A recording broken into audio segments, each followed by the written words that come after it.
കണ്ണൂരിൽ online share ട്രേഡിംഗിന്റെ പേരിൽ തട്ടിപ്പെന്ന് പരാതി. മക്കളേരി സ്വദേശിക്ക് 72 ലക്ഷത്തിലധികം രൂപയാണ് നഷ്ടമായത്. കണ്ണൂർ സൈബർ ക്രൈം പോലീസ് അന്വേഷണം തുടങ്ങി.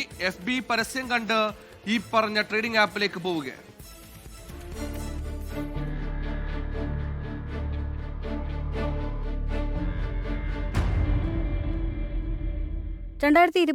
ഫെബ്രുവരി 14 മുതൽ ഏപ്രിൽ 4 വരെയുള്ള കാലയളവിൽ 72,27,900 രൂപ നഷ്ടപ്പെട്ടെന്ന് കാണിച്ച മക്കളേരി സ്വദേശി രഘുനാഥാണ് പരാതി നൽകിയത്. ഫേസ്ബുക്കിലാണ് ഓൺലൈൻ ഷെയർ ട്രേഡിംഗുമായി ബന്ധപ്പെട്ട പരസ്യം കണ്ടത്. പരസ്യത്തിന്റെ കൂടെയുണ്ടായ ലിങ്ക് വഴി ഒരു വാട്സ്ആപ്പ് ഗ്രൂപ്പിൽ ചേർന്നു. തുടർന്നാണ് 50 ദിവസം കൊണ്ട് 72 ലക്ഷത്തിലധികം രൂപ നഷ്ടമായത്. അതിനിടയിൽ നിക്ഷേപിച്ച തുകയോ ലാഭമോ ആവശ്യപ്പെട്ടുവെങ്കിലും അത് നൽകിയില്ലെന്നും പരാതിയിൽ പറയുന്നു. കണ്ണൂർ സൈബർ ക്രൈം പോലീസാണ് അന്വേഷണം നടത്തുന്നത്. 24 കണ്ണൂർ.